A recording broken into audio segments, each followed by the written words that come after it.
Bonjour à toutes et à tous. Je suis très content de vous retrouver pour les nouveaux venus. Je m'appelle Charles, je travaille chez HomeGrade en tant que conseiller et je suis modérateur de nos webinaires.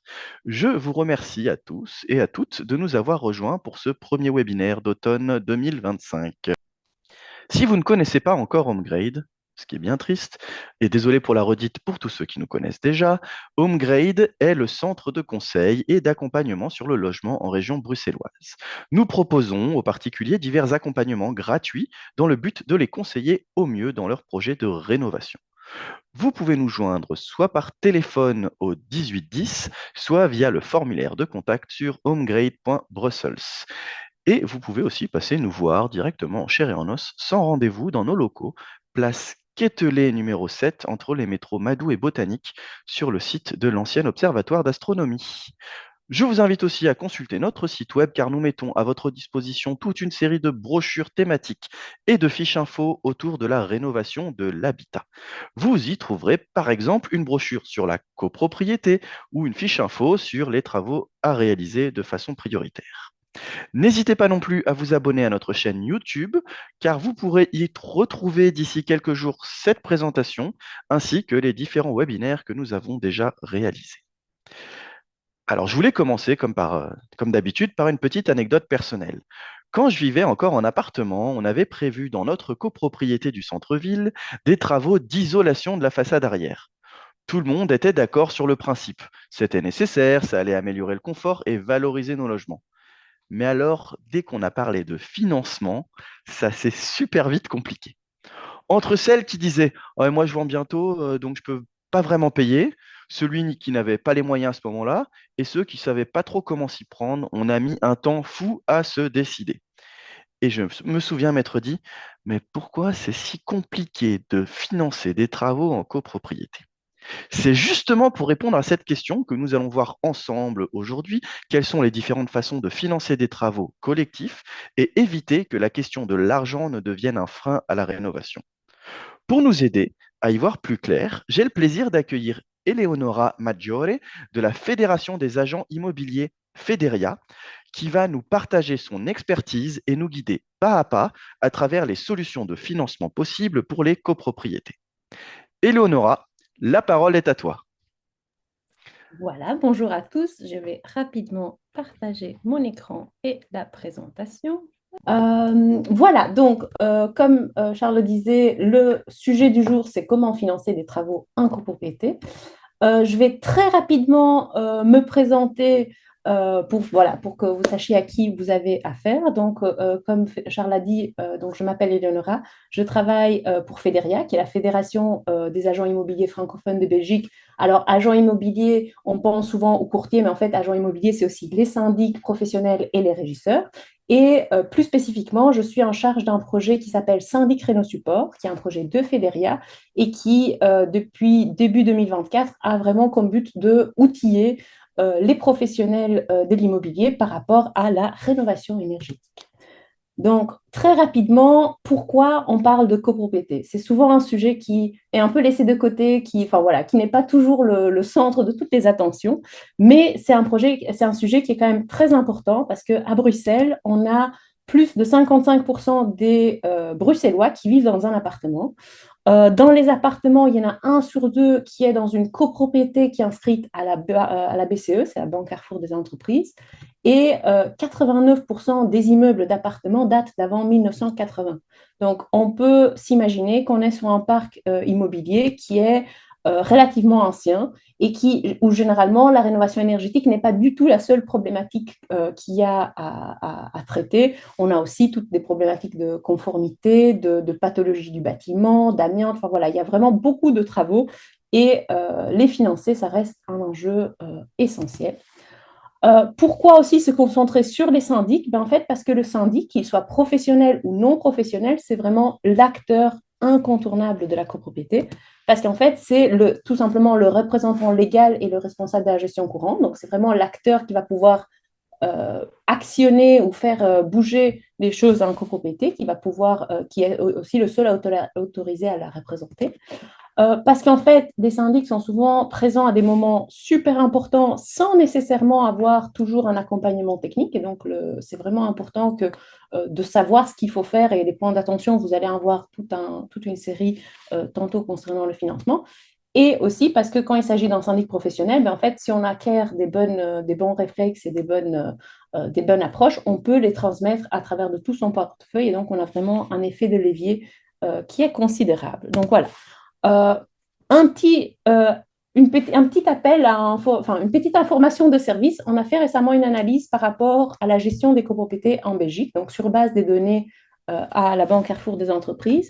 On a pu constater que, et ça c'est à un niveau national, mais c'est plus ou moins la même chose dans les trois régions, il y a environ la moitié des copropriétés qui sont gérées par un syndic, par un syndic professionnel. On a un petit 10% qui est géré par des syndics non professionnels, mais qui sont en ordre d'enregistrement donc dans la BCE. Mais on a encore aujourd'hui 40% des copropriétés inscrites à la BCE où il n'y a pas de mandat de syndic qui est inscrit. Et ça, si aujourd'hui, après la formation, vous vous rendez compte que c'est votre cas, c'est vraiment important de se mettre en conformité par rapport à ça. Déjà parce que c'est une obligation depuis 2017, donc voilà, c'est obligatoire, mais aussi parce que surtout quand on doit faire des travaux, en fait, c'est un peu une condition de base. Si on veut avoir des primes, si on veut avoir des crédits, pour toute une série de choses, c'est super important de s'inscrire. Et par rapport à ça, il y a une très très bonne fiche de HomeGrade et il y a une série de vidéos qui vont sortir tout prochainement sur comment mettre à sa copropriété un ordre de route avant même de commencer des travaux. Et donc voilà, sur ça, on va pouvoir rentrer dans le vif du sujet, qui est vraiment les moyens de financement de travaux en copropriété. Alors, j'aime bien utiliser l'image du millefeuille. Pourquoi? Parce qu'on se rend compte que, de par l'expérience, il y a finalement beaucoup d'options possibles pour financer des travaux en copropriété et que souvent, en fonction du cas concret, on va devoir peut-être les combiner ou peut-être choisir l'une plutôt que l'autre, mais qui dépendent vraiment beaucoup de la copropriété elle-même. Et donc, voilà, le but n'est pas aujourd'hui de vous dire, ah, mais il y a une solution miracle qui résout tout, mais plutôt de vous faire comprendre un peu déjà les bases et aussi quels sont les avantages et inconvénients de chaque solution pour pouvoir voir qu'est-ce qui pourrait être le bon mix de solutions pour votre immeuble si vous êtes copropriétaire. Alors, j'ai fait un petit schéma ici par rapport, on a notre immeuble à rénover et pour vous donner déjà un premier aperçu de quelles sont les différentes pistes de financement. Donc, on a deux points qui sont le fonds de réserve et les appels extraordinaires. Ça, c'est en fait, c'est la base. C'est vraiment les deux principes de base qu'il faut vraiment maîtriser et on va passer un petit peu de temps à bien les comprendre. Puis, on a une série de solutions qui sont plutôt de l'ordre de l'emprunt, du crédit. Donc, on reçoit de l'argent et on doit le rembourser ensuite. On a différents types d'aides. Ça, on va aller un tout petit peu plus rapidement sur cette partie-là parce que finalement, il y a d'autres endroits où c'est très, très bien mentionné, mais voilà, ça reste une partie de financement. Et puis, ce que j'appelle les autres, on a toute une série d'autres choses qui sont parfois un peu moins connues, mais qui peuvent aussi être un levier intéressant pour relever un copropriété. Donc voilà, ça c'est un peu l'ensemble. On ne va pas tous travailler avec le même niveau de détail parce qu'on a un temps limité, mais l'idée c'est que vous ayez un peu toutes ces informations et ces notions de base. Donc on va commencer par les blocs de construction de base qui sont le fonds de réserve et les appels extraordinaires. Donc, le fonds de réserve, c'est vraiment l'argent de la copropriété qu'elle peut mobiliser pour financer des travaux ou des urgences elle-même. Donc, c'est vraiment de l'argent qui appartient à la copropriété. Il est obligatoire depuis le 1er janvier 2019. En principe, selon la loi, le minimum qu'il faut alimenter, c'est que chaque année, il faut verser l'équivalent de 5% des charges courantes de l'année écoulée. Donc, les charges courantes, c'est vraiment le budget de la copropriété qui comprend l'électricité, qui comprend le nettoyage des parties communes. Enfin, voilà, c'est vraiment le budget de fonctionnement de la copropriété. Et normalement, il faut mettre 5% dans le fonds de réserve. Alors, ce montant-là, il est, soyons sincères, très, très, très insuffisant pour la plupart des immeubles. Pourquoi? Parce que pour autant qu'on soit dans un immeuble qui n'a pas de chauffage collectif, qui n'a pas de concierge, etc., on peut parfois avoir des immeubles où le budget de fonctionnement est très, très bas. On a peut-être 10 000 euros par an de frais communs. Et alors, si on fait 5% de 10 000 euros, ben, ça fait 500 euros. Financer des travaux avec ce niveau d'alimentation annuel, ça va être très, très compliqué ou alors très très très long. Donc voilà, ce montant-là, c'est le minimum légal, il est vraiment très très souvent insuffisant si on doit faire des travaux. Il peut y avoir d'autres façons d'estimer qu'est-ce qui serait bien de financer, d'approvisionner comme fonds de réserve. La première, la meilleure façon, c'est simplement de partir de qu'est-ce qu'on doit faire comme travaux, plus ou moins quand on pense les faire, et travailler en arrière, mais du coup, combien est-ce qu'il faut approvisionner le fonds de réserve comme ça. Si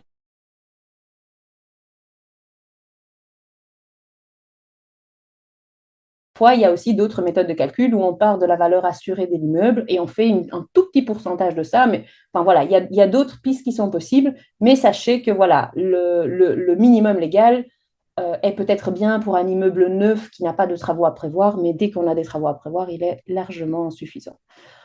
Pour information, actuellement, il y a aussi une possibilité de déroger à cet approvisionnement du fonds de réserve, moyennant un vote à 4 cinquièmes. Alors, s'il est déjà insuffisant d'appeler 5% annuel, voilà, c'est peut-être pas une bonne idée de l'annuler complètement, mais voilà, aujourd'hui, la loi prévoit cette possibilité.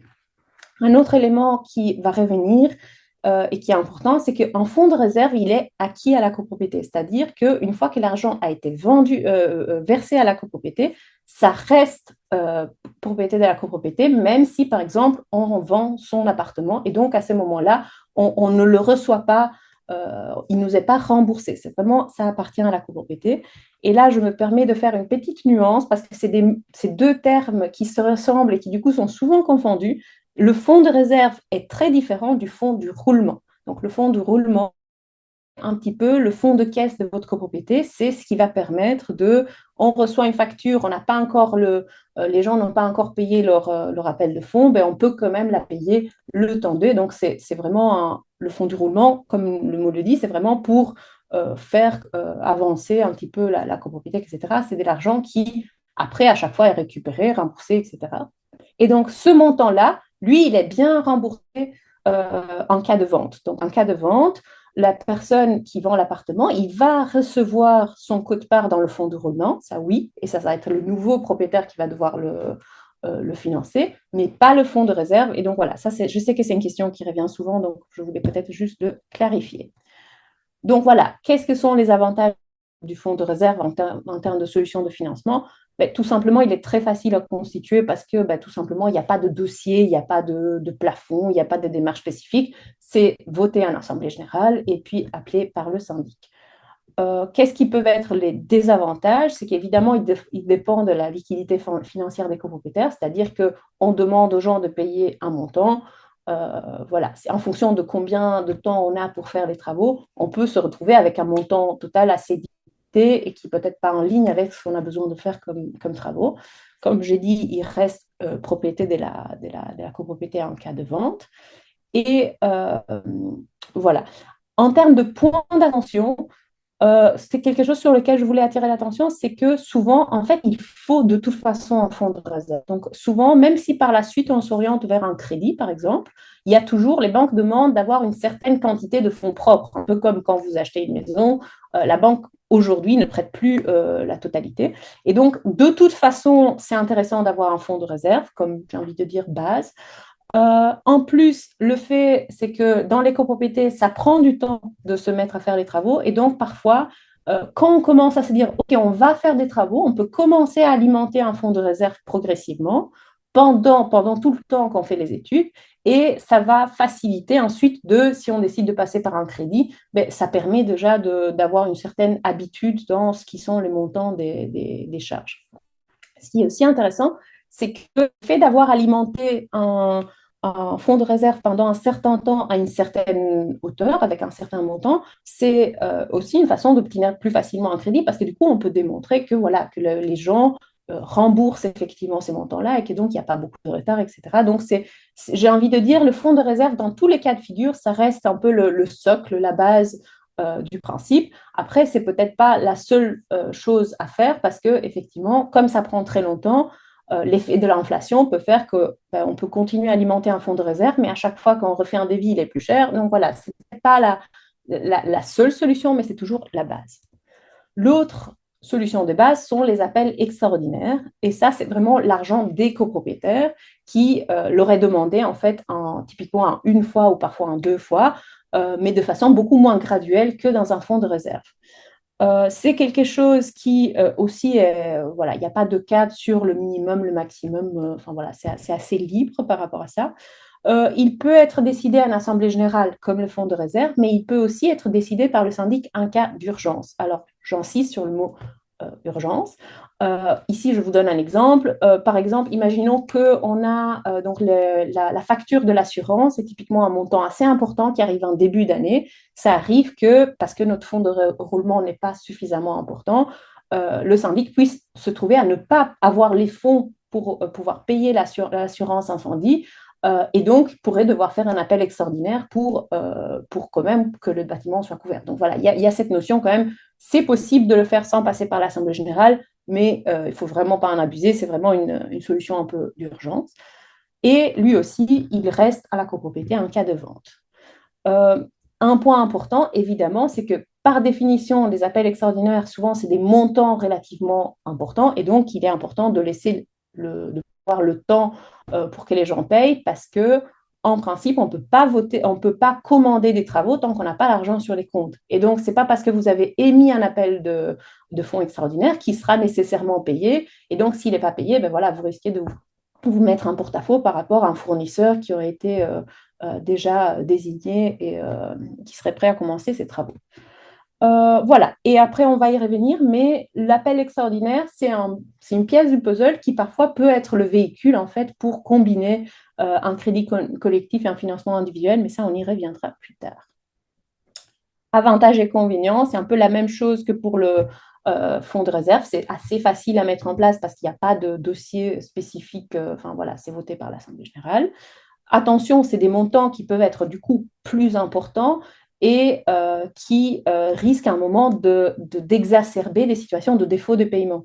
Et ça, je veux vraiment insister là-dessus parce qu'à un moment, il y a des notions aussi de, voilà, dans une copropriété, on a des personnes qui ont des situations financières différentes et parfois, il y a un risque de dire, ben voilà, on ne fait pas de crédit, on fait juste des appels extraordinaires. À un moment, on pourrait mettre vraiment des personnes en difficulté parce que si ça a été voté correctement, ils sont tenus de payer ces montants. Mais voilà, parfois, ça peut être beaucoup d'argent d'un coup et donc, c'est vraiment à prendre en compte dans le choix de la stratégie de financement de travaux. Voilà, donc le deuxième gros volet, et c'est là où on va passer peut-être le plus de temps aujourd'hui, c'est vraiment les solutions de crédit. Première question qui revient encore souvent, et parfois ça me revient même de certains banquiers, ce qui est étonnant, mais est-ce que la copropriété peut souscrire un crédit? Ça, c'est la première chose. La réponse est oui. La copropriété, elle a une personnalité juridique, c'est une personne morale, et elle peut souscrire un crédit, c'est tout à fait possible. Attention, on parle bien ici d'une copropriété avec une personnalité juridique. Il existe des cas qui s'appellent des indivisions ou des copropriétés en des régimes dérogatoires où ça fonctionne un peu comme une copropriété, mais pas vraiment, mais il n'y a surtout pas de personnalité juridique. Dans ce cas-là, il n'y a pas d'accès possible au crédit collectif parce que ça n'a pas une personnalité juridique. La façon simple de le savoir, c'est qu'en soi, si vous avez un numéro de Banque Carrefour des entreprises, etc., si dans votre acte de base, ce n'est pas précisé autrement, à la base, c'est une copropriété. Et par rapport à ça aussi, on a une vidéo qui va plus en détail par rapport à cette problématique-là. Mais voilà, si c'est une copropriété, elle peut faire un crédit. Attention, ce n'est pas un crédit hypothécaire, c'est un crédit qu'on appelle sur notoriété. Qu'est-ce que ça veut dire? Ça ne vous change pas grand-chose. Essentiellement, les taux vont être un peu moins intéressants. Ils vont être un peu plus élevés qu'un crédit hypothécaire. Donc voilà, c'est une information à savoir. Et bien comprendre aussi, un crédit à la copropriété, ce n'est pas un regroupement de crédits individuels. Ce n'est pas donc que chacun souscrit un crédit individuel et qu'on les met ensemble dans un pot. C'est vraiment un contrat entre la banque et la copropriété. Donc ça, c'est un peu, je sais que c'est un petit peu des notions un peu juridiques, mais c'est vraiment important pour comprendre toute la suite. On va décider de donner ou pas ce crédit en fonction de est-ce que les charges sont bien payées régulièrement, etc. Et pas de la situation individuelle des gens. Ce qui peut être intéressant parce qu'il y a des personnes qui n'ont pas accès à titre personnel au crédit. Et un exemple assez typique, c'est des personnes qui ont plus de 65 ans risquent d'avoir du mal à avoir un crédit individuel, mais peuvent avoir un crédit via la copropriété. Donc ça, c'est un élément intéressant à savoir. Les inconvénients, c'est qu'évidemment, il y a un risque de surendettement. Souvent, quand il y a, si je prends un autre exemple, un jeune couple qui vient d'acheter un appartement qui a un peu maximisé sa capacité d'emprunt pour acheter l'appartement, OK, ils vont pouvoir avoir accès à un crédit via la copropriété. C'est pas pour autant qu'ils pourront le rembourser plus facilement. Et donc voilà, ça, il y a vraiment un point d'attention à avoir par rapport à ça. L'autre point, comme je le disais, c'est qu'effectivement, souvent, les taux sont un peu moins intéressants que pour du crédit privatif. Et donc voilà, le coût du crédit en lui-même, il peut être un peu plus élevé. Et le fait que voilà, il faut le faire, il y a des démarches pour obtenir un crédit en copropriété et c'est vraiment important de les faire correctement parce que c'est pas anodin de l'obtenir en fait. Quelques points d'attention. Alors ça s'améliore un petit peu, mais pendant tout un temps, il y avait vraiment une problématique de plafond et de durée de ces types de crédits qui n'étaient pas du tout adaptés à la réalité des copropriétés. Je vous donne un exemple. Pendant tout un temps, il était quasiment impossible d'avoir un crédit de plus que 1 million d'euros pour une copropriété. Alors, vous allez me dire, 1 million d'euros, c'est beaucoup. Mais quand on est sur des gros immeubles, ben, en fait, on y arrive très, très vite parce que parfois, on a des immeubles où il y a 100, 200 appartements. Donc voilà, c'était un frein. À un moment, il fallait combiner différents crédits parce que les plafonds n'étaient pas suffisants.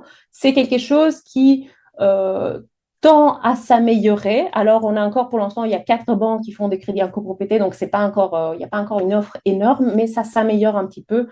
Et ça aussi, grâce au travail de mes collègues qui vont régulièrement insister sur ce point. Mais donc voilà, important de savoir qu'il faut voir ce qui est possible de faire en tant que crédit. Et autre point, j'ai mis très souvent, c'est quasiment toujours, il faut avoir une assurance crédit obligatoire. C'est une façon de sécuriser tout le monde et la banque en cas de non-paiement de certains copropriétés. Et ça, typiquement, il faut le financer sur fonds propres. Donc, ça me revient à ce que je disais par rapport au fonds de réserve. Il faut quand même toujours avoir un peu d'argent disponible, au moins pour payer l'assurance crédit.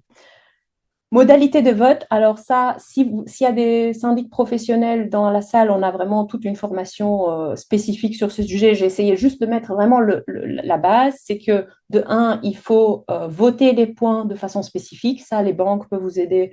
Ils demandent typiquement de voter vraiment avec parfois même des libellés exacts. Et donc ça, il faut bien le vérifier en amont.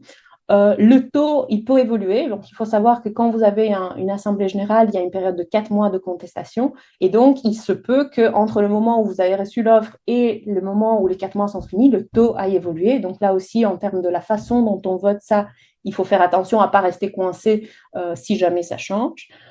Il faut donner un mandat au syndic explicite pour aller signer ce crédit. Encore une fois, on peut avoir un accord, Charles disait tantôt, on était tous d'accord, mais après c'est compliqué. Ben, encore une fois, si on n'a pas donné un mandat explicite selon les formes au syndic, et si le syndic n'est pas enregistré, patati et patata, ben, on risque d'être coincé et tout le monde peut être d'accord d'avoir un crédit, mais la banque ne va pas le débloquer pour autant si tout n'est pas sécurisé.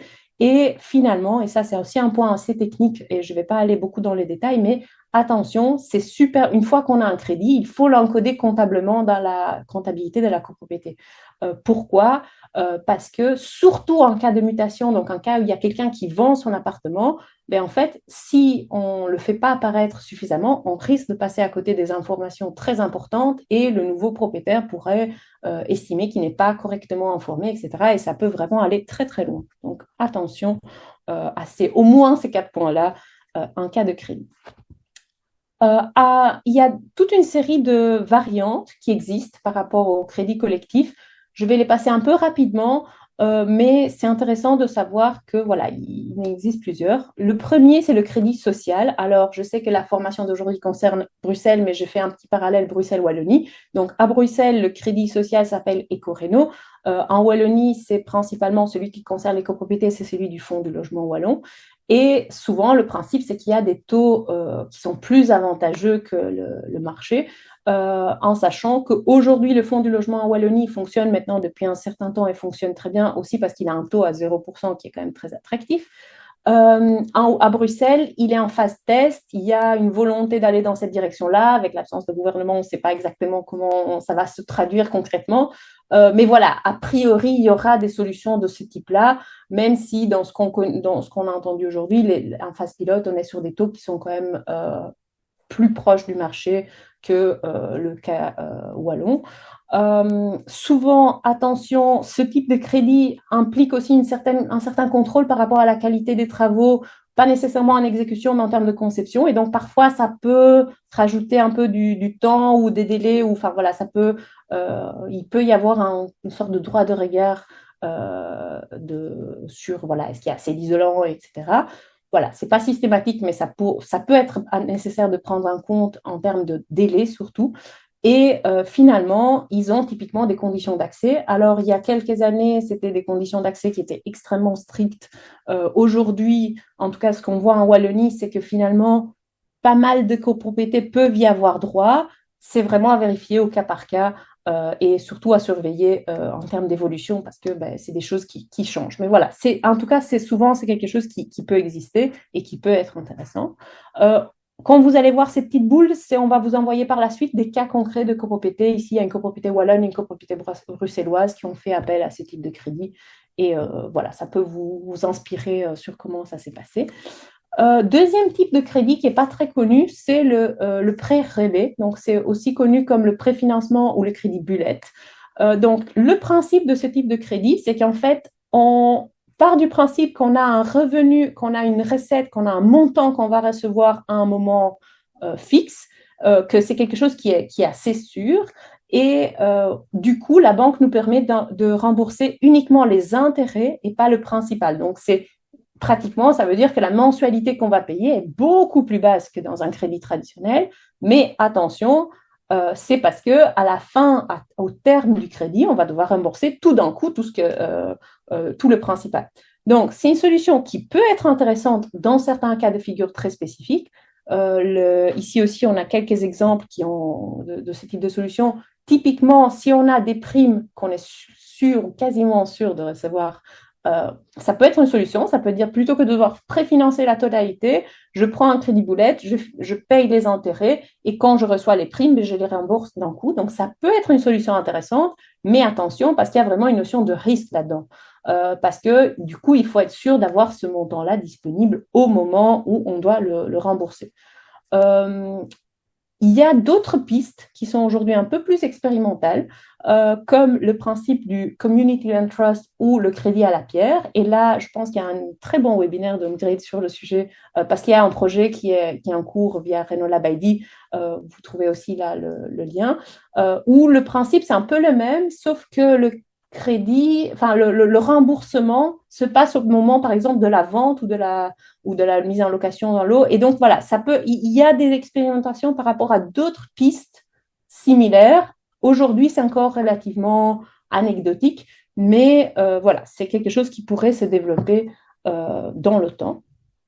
On a aussi d'autres types de crédits. Donc là, pour l'instant, je vous parlais plutôt de crédits bancaires, où c'est une banque qui prête. Il y a aussi des formules de type crowdfunding, où c'est des investisseurs privés qui investissent en fait dans des projets d'innovation, de rénovation.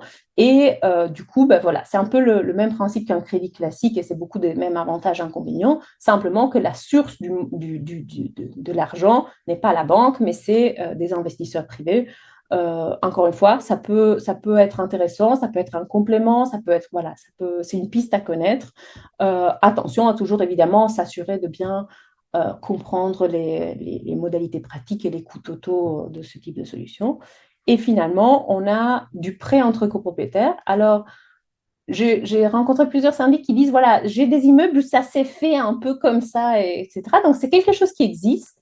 Attention, l'enjeu là, c'est vraiment de sécuriser toutes les parties. Ça peut être une très bonne solution. Parfois, il y a des immeubles où il y a des personnes avec des situations financièrement très différentes et donc où quelqu'un serait tout à fait disposé à prêter à son voisin et être remboursé par la suite. Ça peut exister. Là, c'est vraiment une question de faire ça correctement et de s'assurer qu'il n'y ait pas de problème par la suite. Et pour information, certaines des plateformes qui font du crowdfunding, mais en fait, peuvent aussi faciliter ce type de montage ou de solution parce que du coup, en quelque sorte, quelqu'un qui prête à quelqu'un d'autre, en fait, c'est aussi un investisseur, certainement. Après, il peut décider de ne pas demander d'intérêt, etc. Tout ça, c'est possible. Mais si vous optez vers ce type de solution, vraiment se faire accompagner, c'est très important. C'est pas quelque chose qu'on note sur un bout de papier sur un coin d'une serviette. Voilà. Alors, le deuxième. Éléonora, t'es à une demi-heure pour info. Parfait, merci. Donc, ici, l'autre alternative, c'est est-ce que des copropriétaires individuels, ils peuvent souscrire un crédit? Ben, la réponse est oui, parce qu'évidemment, c'est des personnes, donc ils peuvent tout à fait aussi financer leur quote-part de façon privative. À ce moment-là, ce qui se passe, c'est que le syndic va émettre des appels de fonds extraordinaires et qu'après, chaque copropriétaire est libre de le financer comme il le souhaite. À ces moments-là, ça veut dire que chacun doit aussi faire les démarches individuellement pour financer son quote-part. Donc, ça multiplie un petit peu les démarches. Et une autre différence, c'est qu'à ce moment-là, le crédit qui est individuel, il reste lié au copropriétaire parce que c'est lui qui l'a demandé. Et donc, même s'il vend, il peut décider de solder l'ensemble de ce qui reste grâce au profit de la vente, mais le crédit va vraiment suivre la personne. Avantages et inconvénients. Euh, c'est un peu les mêmes que pour un crédit collectif. Un point qui peut être intéressant, c'est qu'en fonction des situations spécifiques, donc on a dit certaines personnes pourraient ne pas avoir accès au crédit individuel, mais de l'autre côté de la balance, pour certaines personnes, ça pourrait être plus intéressant d'avoir un crédit individuel plutôt que collectif, parce que, par exemple, la copropriété dans son ensemble n'aurait pas droit à un crédit social, mais peut-être que la personne individuelle, oui. Donc voilà, il y a toute une série de cas où ça peut être intéressant. Les inconvénients, c'est que d'une part, ça dépend encore une fois de la situation de la personne, et deuxièmement, du coup, chacun doit faire les démarches de son côté. Et donc, le message par rapport à ça, c'est qu'en fait, ça dépend vraiment d'une personne à l'autre, quelle va être la meilleure solution de financement individuel. Ici aussi, on a quelques variantes. On a des crédits sociaux, comme je disais, qui s'appliquent aux personnes. Et ça, déjà à Bruxelles, il existe le crédit éco-réno à titre personnel. Et ça, je sais qu'il y a aussi des ressources auprès de HomeGrade pour en savoir plus. Petit point d'attention en termes de copropriété, attention au délai. La reprise d'un cours, c'est un mécanisme qui dit si vous avez un crédit hypothécaire qui est ouvert, qui est en cours, et que vous avez déjà remboursé une partie plus ou moins significative de ce que vous devez, vous avez parfois la possibilité de réemprunter ce montant que vous avez déjà remboursé pour faire d'autres travaux. Et typiquement, des travaux de copropriété peuvent rentrer dans ce cas de figure-là. Donc, c'est vraiment quelque chose qui peut être très intéressant et qui souvent peut concerner en fait beaucoup de copropriétaires. L'avantage, c'est que ça évite les frais de notaire et de devoir ouvrir une nouvelle hypothèque parce que finalement, en fait, on fait une évolution d'un contrat qui existe déjà. Attention, les taux d'intérêt sont typiquement réévalués sur base de la situation parce que voilà, on a parfois des crédits qui ont été souscrits il y a 5 ans quand les crédits étaient encore beaucoup plus accessibles. Voilà, donc ça, les taux sont quand même récalculés. Mais voilà, c'est une piste qui peut valoir la peine d'explorer si vous avez des copropriétaires dans votre acheté il y a un petit temps et qui du coup ont déjà un peu remboursé. Attention, c'est pas automatique, donc ça dépend vraiment du contrat qu'ils ont signé à l'époque. Là, chacun doit contacter sa banque pour voir si c'est ou pas. Mais en tout cas, c'est vraiment quelque chose que je trouve qui devrait être plus connu parce que ça peut être une solution relativement flexible et à la fois, ça peut être intéressant pour certaines personnes. On a aussi des prêts à tempérament, ça, c'est des prêts plutôt classiques. On est souvent sur des taux qui sont moins intéressants que du crédit hypothécaire. Parfois, il y a des formules de rénovation qui peuvent être... Là, il faut vraiment voir par rapport entre un crédit collectif et un prêt à tempérament, qu'est-ce qui est plus intéressant. Voilà, c'est plutôt sur des durées un peu plus courtes. Et voilà, mais donc ça, c'est un peu des crédits à la consommation plus classiques. Donc, comme ça, vous avez un petit peu la vue globale. Alors, on arrive proche de la fin de cette partie-ci.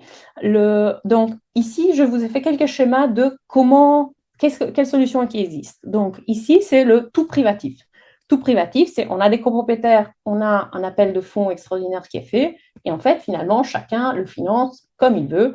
Cette personne-ci, la deuxième personne peut le financer entièrement de façon privative parce qu'il a du cash et il veut bien le financer comme ça. D'autres personnes pourraient faire des emprunts privatifs, d'autres des repos d'impôts, mais en soi, le véhicule, c'est l'appel de fonds extraordinaire et chacun le fait comme il veut.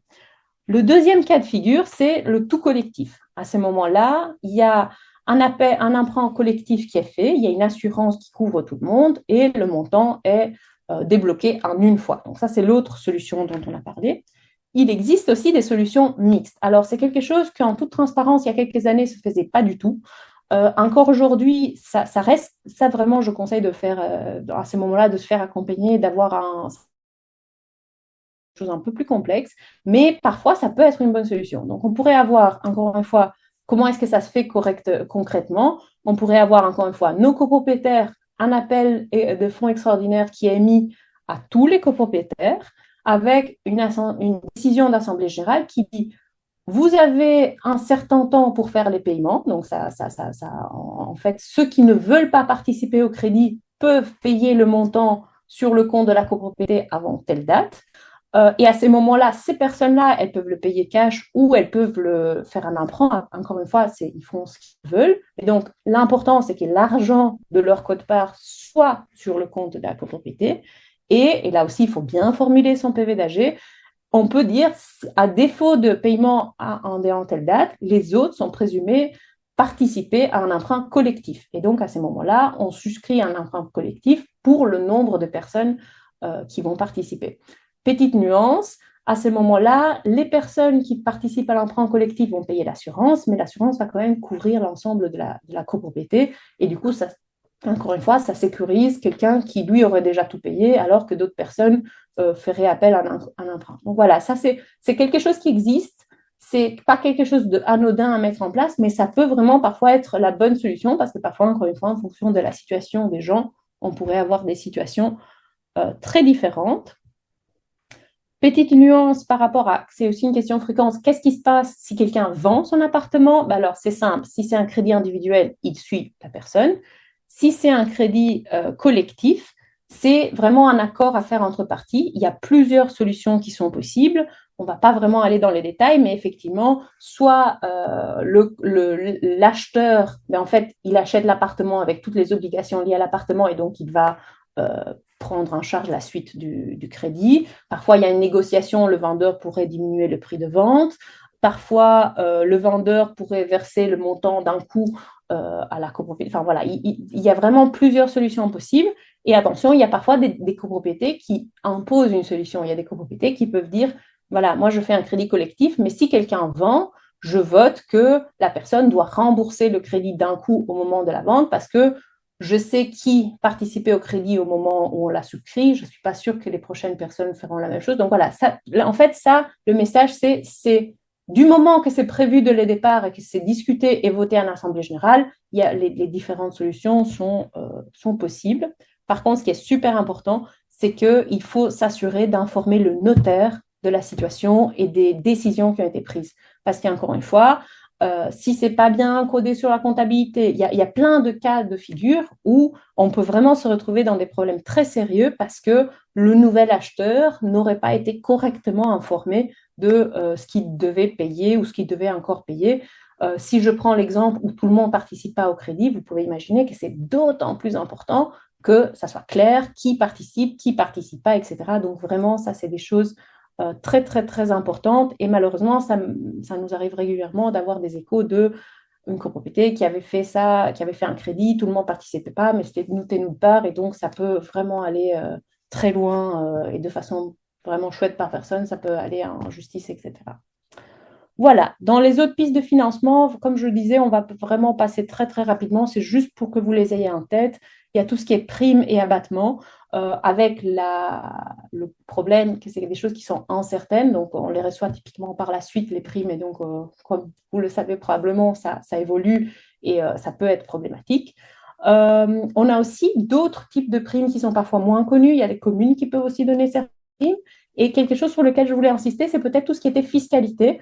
Vous avez ici à l'écran plusieurs exemples de fiscalité qui peuvent être intéressants, mais que sont souvent méconnus. Donc, par exemple, on a à Bruxelles, on a un abattement en cas de rénovation énergétique qui peut être intéressant. On a parfois des droits de succession réduits. Ça aussi, c'est quelque chose que je pense qui n'est pas souvent très, très connu en cas de travaux énergétiques. On a, s'il y a des sociétés, imaginons qu'il y a un arrêt commercial ou des choses comme ça, il y a aussi des déductions fiscales par rapport à des investissements durables qui peuvent être activés. En Wallonie, en 2024, il y avait une réduction fiscale par rapport si on isolait son toit. Enfin voilà, il y a des autres choses qui sont disponibles. Et donc voilà, parfois ça peut être intéressant de s'informer parce que le volet fiscalité est parfois un peu sous-estimé dans tout ce qui est aide. Il y a l'option de valoriser des parties communes. Là aussi, on peut vendre ou louer des droits. Là, j'ai mis les quelques exemples typiques. C'est parfois, il y a des copropriétés qui ont des antennes sur le toit et qui reçoivent un loyer. Parfois, il y a des copropriétés qui peuvent, si on a une copropriété sur l'avenue Louise ou quelque chose comme ça, parfois, si on a des bâches d'échafaudage, on peut valoriser ça avec des publicités, etc. Encore une fois, c'est un peu niche, mais ça existe. Ou alors, le cas un peu plus typique, c'est il y a des copropriétés qui décident de vendre une conciergerie, par exemple, pour récupérer de l'argent, en réinvestir. Une autre piste qui existe, c'est la surélévation. Alors là, c'est tout un sujet et un projet, mais on vous a mis par exemple le cas de Paris. À Paris, ils ont vraiment décidé de miser là-dessus et ça a un impact intéressant sur les communautés, donc ça existe.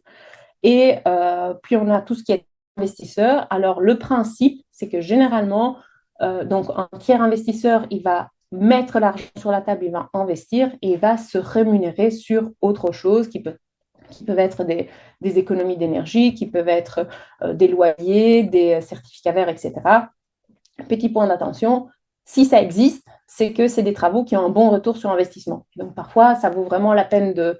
Alors parfois, il y a des copropriétés qui peuvent pas investir et alors c'est absolument une bonne solution. Parfois, il y a des copropriétés où en fait, ça vaut la peine de faire le calcul pour voir si ça vaut pas la peine de financer les travaux soi-même parce qu'encore une fois, si ça existe, c'est qu'il y a une rentabilité là derrière et voilà, toujours bien lire les petites lettres dans ce type de contrat parce que parfois il peut y avoir des surprises. Là aussi, on vous a mis quelques exemples. Et le dernier, mais là aussi, je sais qu'il y a des webinaires spécifiques, tout ce qui est économie et partage d'énergie, c'est évidemment aussi une source d'investissement et de réinvestissement. Et on vous a mis quelques exemples il y en a un particulier que je trouve très intéressant d'une copropriété qui a finalement vraiment utilisé les économies d'énergie faites rapidement comme levier de réinvestissement sur des projets plus sur le long terme. Donc voilà, il y a vraiment des combinaisons possibles. Alors, je pense, Charles, est-ce que je suis bon au niveau du timing? Mais écoute, c'est parfait.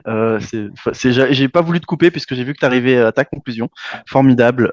Merci, Eleonora, pour cette présentation qui était à la fois dynamique et très instructive. J'imagine qu'il y a beaucoup des auditeurs qui ont trouvé des réponses à leurs problématiques, ou au moins des pistes de réflexion à aborder sur la question du financement des travaux lors de la prochaine AG. On va passer à la session des questions-réponses. Il y en a déjà quelques-unes. Je propose de te les lire, Éléonora, et que tu puisses répondre. Alors, en début de présentation, tu parlais du fonds de réserve basé sur un pourcentage de la valeur assurée de l'immeuble. Est-ce que tu as une idée de ce pourcentage?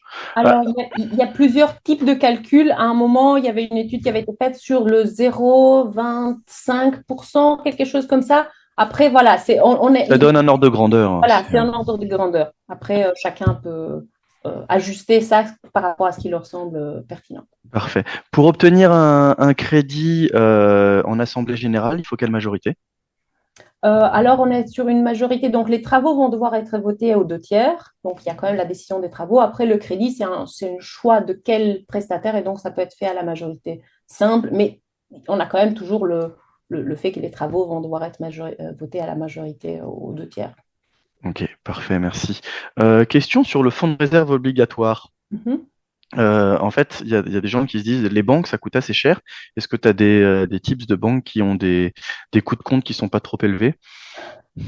Alors ça, j'ai pas de tips, ou en tout cas, je pense pas pour. Enfin voilà, c'est pas notre rôle De faire la promotion d'un Et certaine par banque. contre, c'est vraiment quelque chose qu'en tant que fédération, on fait régulièrement des comparatifs et on va consulter les banques, et on va dire à votre concurrent. Enfin voilà, c'est vraiment un levier d'action important parce qu'on est d'accord.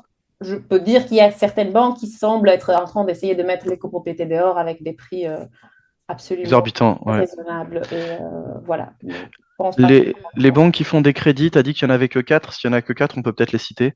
Ça va Euh, faire gagner du temps aux gens. Oui, alors après, on a aussi quelques banques qui nous ont dit qu'ils envisagent, enfin voilà, Ok, c'est quelque chose qui change, mais pour l'instant, il y a les principales qui le font sont Belfius, KBC, BNP, et après, il y a Crélan, Triodos, je pense qu'ils ont arrêté. Crélan, normalement, ils vont commencer. Donc voilà, ça bouge un petit peu, mais les trois principales qui le font aujourd'hui sont les trois que j'ai cités. Après, vraiment, ça bouge. Et donc, nous, notre souhait, c'est qu'il y ait plus de banques qui proposent ce type de crédit. Et donc, si jamais il y a quelqu'un qui est bancaire et qui veut en savoir plus, n'hésitez pas à le contacter parce qu'il y a un vrai besoin de financement des copropriétés. Super, très bon tips.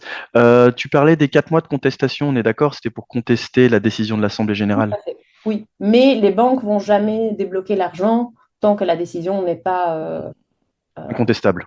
incontestable. Ok. Alors là, on a une dame âgée qui se retrouve dans la situation, elle peut pas prendre un crédit. Elle se demandait combien de petits propriétaires ont dû abandonner, voire vendre leur appartement parce qu'il y avait des grosses rénovations et qu'ils n'avaient pas les moyens. Est-ce que vous avez des chiffres? Alors non, on n'a pas de chiffres, mais je vais peut-être passer sur un... on a fait une analyse. Je voyais toujours mon écran. Oui, on voit toujours ton écran. On a fait une analyse récemment par rapport à des cas de copropriété qui avaient fait des travaux. Et effectivement, on a vu qu'il y avait vraiment des apprentissages à tirer de façon générale, notamment sur le fait que, un, il faut combiner plusieurs sources de financement. Dans tous les cas, dans 90% des cas qu'on a vus, il y avait plus que 3 sources de financement différentes pour aboutir. On est sur des travaux assez conséquents, hein, mais voilà, ça me semble interpellant. Qu'il y a vraiment cette question de la mensualité sur laquelle je suis revenue. En fait, mon conseil souvent, c'est de presque se baser sur qu'est-ce qui est faisable pour la copropriété, quelles sont Ouais. les mensualités qui seraient acceptables et qu'est-ce qu'on peut faire comme travaux sur quelle durée avec ces mensualités-là. Je pense que c'est vraiment important de partir de là parce qu'effectivement, sinon, à un moment, on risque de faire quelque chose qui n'est pas acceptable. Et ce qui était intéressant, c'est que dans notre analyse sur les cas, les montants en eux-mêmes variaient beaucoup, mais on voyait qu'il y avait une certaine consistance. On avait quasiment tous les cas qui étaient entre 100 et 180 euros par mois par appartement. On voit que c'est vraiment un peu le nœud du problème de rendre ça accessible pour les gens. Et par contre, je dois dire aussi qu'on a constaté de façon anecdotique que parfois, si tu as des très gros travaux, parfois il y a des ventes qui se passent comme ça. Et donc, d'où l'importance de quand même voir si je parlais des appels extraordinaires, ça peut être une solution, mais alors il faut laisser le temps aux gens pour. Il faut déjà que les gens soient informés des options qu'ils ont à titre privatif. C'est pas qu'ils doivent sortir le cash tout de suite, mais voilà, il faut aussi laisser le temps aux gens de s'organiser parce qu'on a tous une vie en dehors de notre copropriété, généralement. Donc, Ouais. Il y a encore un peu une dizaine de questions et une dizaine de minutes. Dans le cadre d'une nouvelle copro, il n'y a pas encore de fonds de réserve, il y a des travaux qui sont nécessaires pour la stabilité. S'il y a un copropriétaire qui peut pas payer parce qu'il n'a pas les fonds pour participer aux travaux, quelles sont les obligations de ce copropriétaire si la copropriété vote les travaux à 60% et qu'il n'a pas les fonds? c'est relativement simple et un peu peut-être brut. Je ne dis pas qu'il faut l'appliquer comme ça dans tous les cas de figure, mais le principe, c'est qu'il y a des majorités qui sont mises en place par le législateur pour voter des travaux pour justement éviter les situations de blocage. Et donc, si c'est juste un propriétaire et qu'il a voté contre, mais que les travaux ont été votés convenablement, que ça a été contesté, enfin, que ça n'a pas été contesté, etc., les montants, ils sont doux, ils sont dus. Donc parfois, on peut encore discuter des plans d'appurement, etc. Mais voilà, si ça a été voté correctement, et parfois ça peut arriver jusqu'à la mise en vente de l'appartement, ce qui est toujours un traumatisme pour la copropriété. C'est vraiment la dernière solution de recours, mais si ça a été voté correctement, les montants sont dus. Il y a alors là un téléspectateur, une téléspectatrice qui nous demande, qui voudrait avancer des travaux assez frais pour apporter des modifications aux parties communes et qui voudrait savoir si elle a la possibilité de demander plus tard aux autres de contribuer s'ils ont des moyens. Alors, il y a une vidéo, donc, comme je disais, on a collaboré avec Comgrade pour faire une sorte de cours, de petites vidéos qui expliquent tout ce type de cas-là. Il y en a une vidéo spécifique sur ce cas-là. C'est possible, mais il faut vraiment s'y prendre correctement et voter les choses convenablement parce que ce n'est pas le cas de figure classique. Et du coup, il faut vraiment éviter d'avancer de l'argent qui après enfin, voilà. Le principe, c'est que des travaux qui sont communs, normalement, doivent être votés par la copropriété. Donc, normalement, ils doivent être répartis sur base des quotités effectives. Et donc, normalement, c'est pas autorisé de faire ce type de choses-là. Après, on peut trouver des accords et alors il faut les mettre par écrit, il faut vraiment comme ça pour, je dis pas y déroger, mais pour le structurer un petit peu différemment. Mais voilà, c'est vraiment des choses qu'il faut à ce moment-là, il faut se faire un peu accompagner par quelqu'un qui connaît la loi sur la copropriété pour être sûr de faire ça correctement et de ne pas avoir de mauvaises surprises par la suite. Parce que je vais prendre un autre exemple qui a été rapporté. Voilà, parfois, ça arrive que quelqu'un dit, ah, moi, je suis le propriétaire du dernier étage, je veux isoler, je veux bien le faire à mes frais, et comme ça. Je comprends tout à fait la logique derrière et c'est tout à fait louable, mais il faut faire attention parce que si on fait des travaux à titre privatif sur la chose commune, en cas de défaut ou de pathologie liée aux travaux qui ont été réalisés, ben, voilà, on peut se trouver dans des situations relativement complexes. Et donc, cette vidéo-là a été faite avec justement des experts pour essayer de donner des pistes sur comment le faire dans ce cas-là, mais la première piste, c'est de se faire peut-être accompagner. Ok. Une question d'un syndic, probablement un syndic bénévole. Quelles sont les responsabilités du syndic en cas de crédit collectif si du coup l'un ou plusieurs copropriétaires ne payent pas?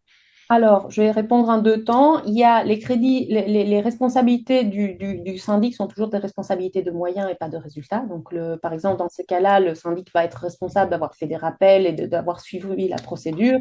Mais après, il n'est pas lui-même responsable des non-paiements en fin des comptes. Il est juste responsable si il n'a jamais alerté l'Assemblée générale, qu'il n'a jamais rien demandé ou quelque chose comme ça. Donc, c'est une responsabilité de moyens. Et deuxièmement, je parlais de l'assurance crédit. En réalité, l'assurance crédit, elle n'est pas nécessaire dans le sens où la copropriété a toujours moyen de récupérer les montants avec une procédure judiciaire, mais ça évite, ça facilite parce que ça permet que, à partir, je pense, de 3 mois de non-paiement, c'est l'assurance crédit qui va rembourser et qui va aller chercher l'argent chez le copropriétaire défaillant. Et donc, aujourd'hui, avec le cadre législatif et l'assurance crédit, franchement, c'est pas très risqué de faire un crédit en copropriété. Mais voilà, à faire. Super, merci, ça rassure un petit peu. Question, forcément, quand on fait des travaux, il y a toujours des avenants et des compléments de chantier. Mhm. Comment sécuriser le financement pour les travaux supplémentaires? Est-ce que c'est une décision d'âge extraordinaire? Qu'est-ce Alors, qu'on par fait dans un rapport à cas comme ces ça? types de choses-là, je me permets de juste vous montrer cet écran-ci parce qu'on a tout un site internet. Sur notre site internet, on a ce qu'on appelle les Reno Stories, qui sont des cas concrets de copropriétés qui ont fait des travaux et que je trouve intéressant parce que justement, parfois, il y a aussi des cas vécus un peu comme ça. Comment est-ce qu'ils ont fait? Comment ils ont voté ceci? Et donc, à chaque fois, vous avez le cas, comment ça a été financé et un peu l'historique. Alors, pour répondre plus spécifiquement ici à la question, souvent, une chose qui peut être intéressante à faire et que, encore une fois, la plupart des architectes actifs en copropriété le font, c'est de voter une marge d'imprévu. Euh, Parce que effectivement ça arrive et que du coup on peut rester bloqué. Et donc parfois on peut voter une marge d'imprévu et par exemple autoriser certaines personnes à déterminer de se dire ok est-ce qu'on comme ça mais dans une enveloppe qui a déjà été préapprouvée. Une autre piste, enfin l'autre solution, c'est que si effectivement il n'y a pas de cas spécifique, normalement il faut passer par une assemblée générale. Après, si c'est une petite copropriété, parfois c'est possible de faire une assemblée générale écrite. Ou, enfin voilà, on peut essayer de faire que ça aille plus vite. Mais voilà, le principe, c'est que s'il n'y a rien de défini, normalement il faut passer par une assemblée générale. Et c'est pour ça que parfois on prévoit un pourcentage d'imprévu, qu'après s'il n'est pas utilisé, tant mieux. Mais voilà. J'ai une question sur un syndic il semblerait qu'il y ait eu un changement de syndic. Avant, il y avait un syndic qui demandait un montant forfaitaire mensuel, et puis maintenant, il y a le nouveau syndic qui envoie des appels de fonds au centime près. Euh, Qu'est-ce que tu en penses? Moi, je dirais que les appels de fonds au centime près, c'est que c'est basé sur les millièmes, alors qu'un appel forfaitaire était peut-être un peu plus. Oui, alors ça dépend un petit peu du mécanisme. Je ne veux pas non plus sans connaître plus le cas, mais donc par exemple, il y a parfois où on travaille avec des provisions, et typiquement des provisions sont des appels plus ronds, Hmm. euh, parce que du coup, après, on fait un décompte à la fin. Et parfois, on travaille en frais réels, et alors là, c'est vraiment au centime près ce qui existe. Voilà, il y a plusieurs raisons qui pourraient l'expliquer. Après, pour le crédit bancaire, c'est assez simple. En fait, c'est vraiment des montants très spécifiques parce que si vous avez un crédit à titre personnel, la banque a un tableau d'amortissement qui change tout le temps, etc. Et donc, je peux voir comment les deux solutions. Après, il n'y a pas vraiment normalement de risque parce que même si on travaille en provision, il y a toujours un décompte qui est fait à la fin. Donc, voilà, les deux façons de fonctionner peuvent exister. Ça va dépendre aussi, comme je disais, qu'il doit être encodé de façon comptable. La façon dont ça a été structuré au niveau de la comptabilité pourrait aussi justifier qu'on fasse plutôt d'une façon plutôt que de l'autre. Et d'ailleurs, si vous avez des syndics professionnels qui ont des questions par rapport à ça, vous pouvez les rediriger vers nous. On a vraiment une formation qui, là, vraiment rentre dans la comptabilité sur comment encoder ça et comment traiter ça en copropriété. Parce que voilà, il faut savoir que les crédits en copropriété, c'est quand même relativement récent. Et donc voilà, pendant tout un temps, il n'y avait qu'une banque qui faisait des crédits en copropriété. Enfin voilà, c'était assez rare. C'est quelque chose qui se généralise aussi. Et donc il y a enfin voilà, c'est possible de se former pour plus précisément pour le sujet, mais les deux options sont possibles. Ça dépend vraiment de comment c'est organisé au niveau de la comptabilité. Et une dernière question qui rappelle un peu les questions de la copropriété. La majorité à l'AG pour une décision, il y a des majorités à la fois du nombre de propriétaires et de millièmes. Euh, Alors là, c'est une réponse bah, oui, enfin, dans l'absolu. En fait, les majorités sont exprimées en pourcentage de quotités présentes et représentées à une assemblée générale. L'assemblée générale, elle peut se tenir qu'à partir du moment où il y a un certain nombre de propriétaires et de quotités dans le total. Et là aussi, je me répète peut-être un peu, mais vu que c'est des questions fréquentes, on a fait justement des vidéos explicatives qui, voilà, il y a tout un module, c'est le module 3, le vote à l'Assemblée générale, où on rentre beaucoup plus dans le détail de tout ça. oui, et puis la brochure d'Homegrade aussi rappelle bien ça. Donc n'hésitez pas à aller voir les brochures sur notre site internet qui rappellent ça. Voilà, on arrive à la fin du webinaire. Bon, il y a quelques questions à laquelle on n'a pas pu répondre. Je vous invite à demander à votre syndic de prendre contact avec Federia et Federia pourra lui répondre totalement très rapidement à ces questions. Merci beaucoup, Eleonora, pour ta présentation. Merci à vous toutes et à vous tous d'avoir été présents ce jour. Je vous souhaite à toutes et à tous une excellente après-midi et je vous dis à la semaine prochaine.